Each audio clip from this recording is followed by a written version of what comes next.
퇴근 후 집에 돌아오면 대부분의 사람들은 녹초가 되어버린 몸을 소파나 침대에 눕히고 싶어 할 것이다. 하루 종일 책상 앞에 앉아 있거나 아니면 서서 일하는 등의 반복된 자세로 인해 몸 전체가 뻐근하기도 하고 무엇보다 정신적으로도 심하게 지쳐 있을 수 있다. 하지만 이렇게 피로한 상태로 소파에 누워 TV를 보거나 스마트폰을 들여다보며 저녁 시간을 보내는 것이 때로는 몸과 마음의 피로를 가중시키는 길일 수 있다. 때로는 몸을 가볍게 움직여주는 것이 오히려 회복을 도울 수 있다. 이런 때에 도움이 되는 것이 바로 퇴근 후 쉽게 따라할 수 있는 스트레칭이다. 특별히 많은 시간이나 노력이 들지 않으면서도 몸의 긴장을 풀어줄 수 있는 스트레칭은 무리를 주지 않으면서도 몸을 부드럽게 만들어준다. 우선 잠시라도 시간을 내어 온몸을 천천히 편하게 이완시키는 것이 중요하다. 다음은 알아두면 좋은 몇 가지 기본적인 스트레칭 동작들이다. 첫 번째로 추천하고 싶은 것은 목 스트레칭이다. 하루 종일 모니터를 바라보느라 뻐근해진 목을 좌우로 천천히 돌려주는 것만으로도 큰 도움이 될 수 있다.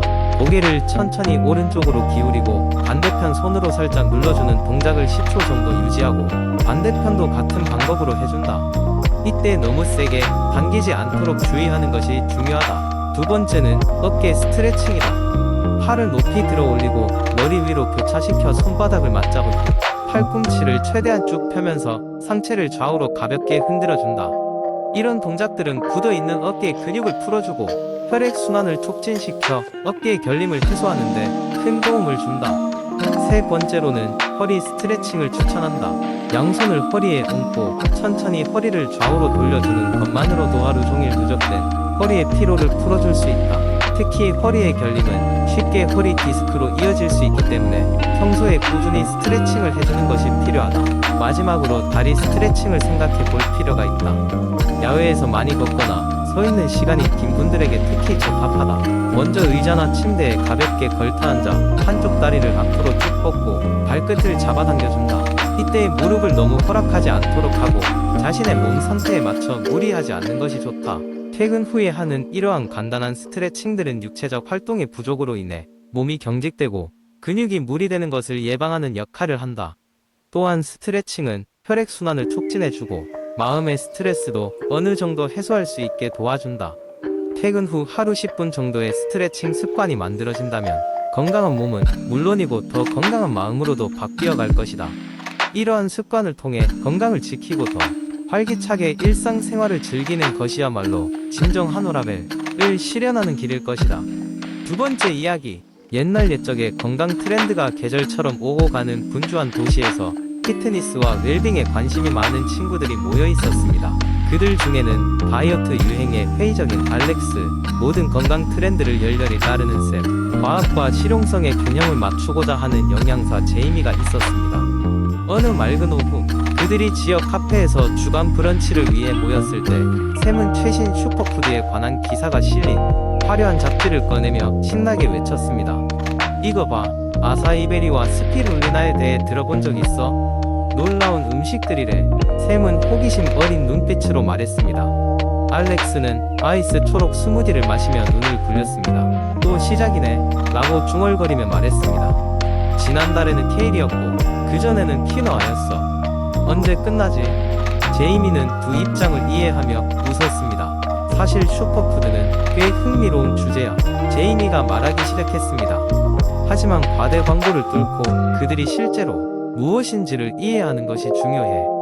슈퍼푸드는 영양소가 풍부한 식품이지만 모든 슈퍼푸드가 주장하는 것만큼 슈퍼하지는 않아. 샘은 흥미롭고 약간 혼란스러운 표정으로 몸을 앞으로 기울였습니다. 그러니까 그게 다 마케팅 장사라는 거야. 정확히 그렇다고는 할 수 없어. 제이미가 사력 있게 대답했습니다. 슈퍼푸드라는 용어는 과학적인 것이 아니라 주로 마케팅 용어야. 물론 베리, 잎이 많은 채소, 씨앗과 같은 식품은 영양소가 풍부하고 유익해. 그러나 어떤 단일 식품이 우리에게 필요한 모든 건강 이점을 제공할 수는 없어. 전체 식단이 중요하지. 그들의 대화는 친구들 사이에 호기심의 물결을 일으켰습니다. 그들은 심층 탐구를 결심하고 스스로 이른바 슈퍼푸드에 대한 탐험을 시작했습니다. 그들이 있는 몇 주 동안 그들은 지역 시장을 방문하고 영양사들의 강연에 참석하며 이러한 영양이 풍부한 재료들을 활용한 요리를 시도했습니다. 그들은 항산화 물질이 풍부해 심장 건강에 도움을 주는 블루베리의 다채로운 세계를 발견했습니다. 일이 작은 것이 이렇게 많은 힘을 가질 수 있다니 놀라워. 샘이 작은 과일을 한 움큼 집어넣으며 말했습니다. 그 후 그들은 단백질이 풍부하고 근육과 장 건강에 유익할 가능성이 있는 사이아노박테리아인 스피룰리나의 깊은 녹색을 탐험했습니다. 스피룰리나 스무디 볼을 준비하며 그들은 독특한 맛 프로필을 감지하게 되었지만 약간 마지못해 감정했습니다. 그들의 여정 동안 친구들은 영양적 이점뿐만 아니라 이러한 식품의 문화적 및 생태적 발자국에 대해서도 배웠습니다. 많은 이국적인 슈퍼푸드는 깊은 문화적 중요성과 환경적 영향을 갖고 있었습니다. 그들은 갑작스러운 메가 트렌드가 지역 농민과 글로벌 시장에 미친 영향에 대해 깨닫게 되었습니다. 이 탐험은 그들의 영향에 대한 시각을 넓혔습니다. 알렉스는 덜 회의적으로 바뀌어 균형 잡힌 식단에 포함될 때 이러한 식품의 잠재력을 인정하게 되었습니다. 샘은 요리에 대한 열정을 발견하고 새로 알게 된 지식을 나누며 브런치를 그들의 요리 실험의 다채로운 전시회로 변모시켰습니다. 제이미는 친구들이 더 이상 슈퍼푸드를 마법의 총알로 보지 않게 된 것을 아는데 만족감을 느꼈습니다. 그들은 열풍이 아니라 정보에 기반한 선택, 다양한 문화에 대한 존중, 지속 가능한 영양소의 출처에 대한 감상을 통해 여정을 고무시켰습니다. 결국 친구들이 깨달은 것은 간단했습니다. 슈퍼푸드에 대한 진실은 단순히 영양 성분에 있는 것이 아니라 그들을 맥락으로 이해하는 데 있습니다. 그들이 다시 브런치 테이블에 앉았을 때 그들은 건강의 비결이 트렌드를 쫓는 것이 아니라 일상적인 선택에서 균형과 기쁨을 찾는 것이라는 데 동의했습니다. 그리고 그렇게 그들의 슈퍼푸드 탐험 이야기는 더 나은 삶을 향한 공유 여정의 초석이 되었습니다. 한 번에 하나의 다채롭고 맛있는 요리로 세 번째 이야기. 한적한 시골 마을 구석진 곳에 위치한 인간과 자연이 어우러져 사는 작은 공동체, 꿈의 낙원에 대한 이야기가 있다. 이 공동체의 사람들은 모두 깊고 평화로운 잠으로 유명했다. 외부에서 이 마을의 비밀을 탐구하러 찾아오는 사람들도 아주 많았다. 그 마을에는 전통이 하나 있었는데 잠자리에 들기 전에 특별한 음료를 마시는 것이었다. 이 전통은 세대를 거쳐 내려오면서 마을 사람들 사이에 깊이 뿌리 내렸다. 이 음료의 기원은 마을의 창시자인 할머니로 거슬러 올라간다. 그녀는 허브와 자연에서 가져온 재료로 특별한 음료를 개발했고 이것이 마을 사람들의 건강과 평온한 수면에 기여했다고 한다. 최근 들어 과학자들이 그 비밀을 파헤친 결과 이 음료가 실제로 잠의 질을 높이는데 큰 도움을 준다는 사실이 밝혀졌다. 첫 번째 음료는 카모마일 차였다. 마을 초입에 피어있는 카모마일은 이곳의 자랑거리였다. 카모마일은 특유의 부드럽고 포근한 향기로 사람에게 안정감을 주며 자연스럽게 긴장을 풀어주는 기능이 있었다. 고대 이집트에서는 천상의 음료로 칭송받았다고 한다. 두 번째는 따뜻한 골든 밀크였다. 강황 가루와 따뜻한 우유, 꿀 한 스푼이 만들어내는 이 조합은 면역력을 높여주고 몸의 염증을 줄여주는 효과가 탁월했다. 골든 밀크의 따스한 기운은 특히 추운 겨울밤, 포근한 잠자리를 더 따뜻하게 만들어 주었다. 세 번째 음료는 라벤더 차였다. 마을 사람들은 저녁 무렵 라벤더 꽃밭에서 라벤더를 따서 차를 우려 마셨다. 라벤더의 향기는 마을 곳곳으로 퍼져나가 긴 하루를 마친 마을 사람들에게 고요한 마음을 선사했다. 라벤더 차의 은은한 향은 마음의 불안과 스트레스를 줄이고 평화로운 밤을 위한 준비를 도왔다. 네 번째로는 밝은 달차, 라블리오는 음료가 있었다. 이것은 감초와 생강, 계피, 꿀을 혼합하여 만들어진 차였다. 생강은 몸을 따뜻하게 만드는 데 유용하며 정신적인 피로를 풀어주었다. 감초와 계피의 조합은 달콤하고 쌉쌀한 변화를 주어 환상의 맛을 내어주었다. 마지막으로 병풀차가 있었다. 이 차는 마을 주변 언덕에서 나는 병풀을 사용했는데 병풀의 차분한 맛이 기분을 가라앉혀주고 몸과 정신의 피로를 풀어주었다고 한다. 현대 연구에서는 병풀이 스트레스를 낮추고 집중력을 높여준다는 효능이 입증되었다. 이 5가지 음료는 서로 다른 구성과 맛을 자랑하며 독특한 효능을 가지고 있었다. 마을 사람들은 그날의 기분과 몸 상태에 따라 자신에게 맞는 차를 선택해 마셨고 이는 그날 밤의 수면의 질과 다음날의 컨디션에 큰 영향을 주었다.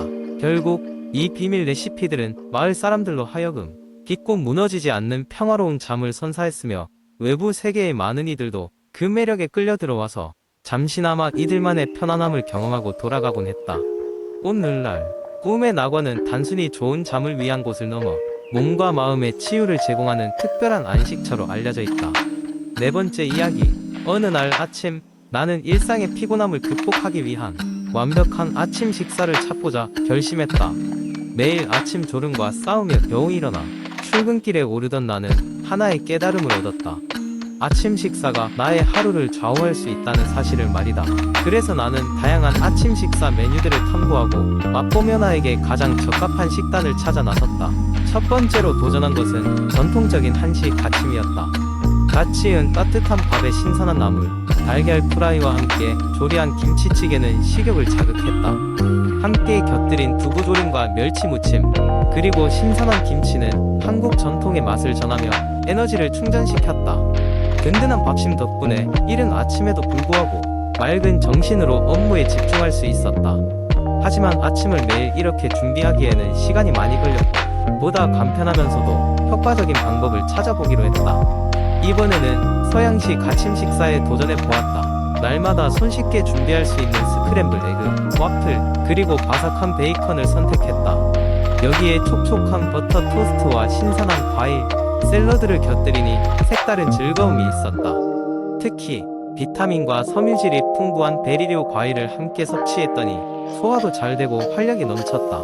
그럼에도 불구하고 가끔은 무거운 아침 식사가 부담스럽게 느껴질 때도 있었다. 그런 날에는 간단한 시리얼과 함께 아몬드 우유를 곁들여 먹는다거나 견과류와 그릭 요거트를 섞어보기도 했다. 이러한 가벼운 식사는 소화 부담을 줄여주어 전반적으로 몸이 가뿐하게 느껴졌고 오전 내내 기운을 유지하는 데 도움을 주었다. 그리고 어느 날 나는 또 다른 선택지를 발견했다. 그것은 바로 스무디 볼이었다. 바나나, 스피룰리나, 스피니치, 그리고 아싸이베리 가루를 블렌더에 돌려 만든 스무디 위에 그래놀라와 말린 딸기, 코코넛 칩을 뿌려 장식한 아침 식사는 마치 예술 작품과 같았다. 한 그릇 가득한 자연의 원료들은 나를 더 건강하게 만들었고 마치 숲속에서 자연 그대로의 에너지를 받는 기분이 들었다. 결론적으로 최고의 아침 식사는 정해져 있지 않았다. 날씨와 기분, 그리고 하루의 일정에 따라 내 몸이 원하는 것을 섭취할 수 있는 유연함이 중요했다. 아침 식사를 통해 얻은 에너지는 하루의 시작을 결정짓는 중요한 요소였고 이를 통해 매일 조금 더 나은 날을 만들어갈 수 있었다.